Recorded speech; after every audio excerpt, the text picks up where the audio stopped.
welcome everybody. Thank you very much for coming. I have a short statement that I'll make, and then following that, I'll be available to the media personally to answer any of your questions. But I'd like to thank everybody for being here today.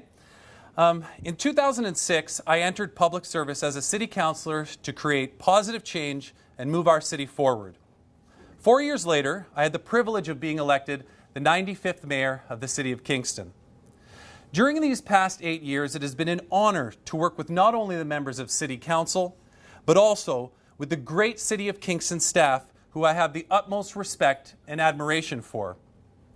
Today, I'm here to announce that I'm taking another step forward in advocating for you, our great city, and our country.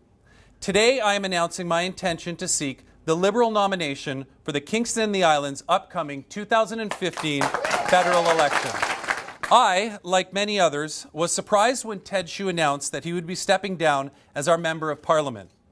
Ted remains one of our most tireless advocates and a true community champion, something I witnessed working with him during the last few years. Since his announcement, I have received countless phone calls, messages, emails, and words of encouragement from all sides of the community, urging me to consider the possibility of seeking the Liberal nomination. Representing Kingston and Canadians as a Member of Parliament, following in the footsteps of Flora MacDonald, Peter Milliken, and Sir John A. Macdonald, has always been a dream of mine. One I must admit I did not anticipate being possible this soon. I love our city and the surrounding area. The decision not to run again as mayor, for which anyone involved in public life knows is one of the most rewarding jobs, has not been easy.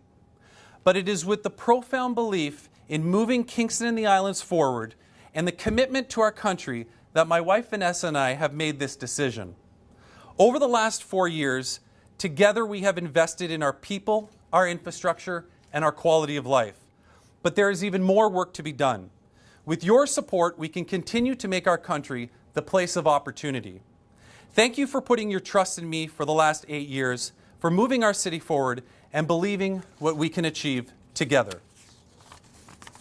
I look forward to talking to as many people in the weeks and months to come to share my vision for Canada and Kingston and the Islands. To my supporters throughout my political life, many of which are here today, thank you for your continued support and help. I look forward to working with all of you to secure the nomination and to win the next federal election. And in closing, I just want to say that I must be one of the luckiest people in the world to have such an incredibly passionate and supportive wife, Vanessa. The last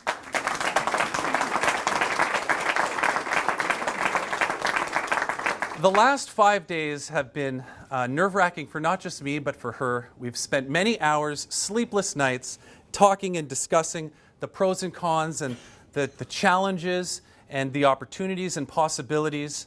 But if it wasn't for her support, there's no way that I would have been able to make the decision I've made today. And of course, our son Mason, who listened to our discussions for the last 5 days while playing his video games. And it was about 2 days ago, we were driving in the car, and Mason, who is usually playing his video games in the back, I stopped and I said, "Mason, what do you think about this?" And Mason said, "I think you should do it. I think it's time for something different." Thank you very much.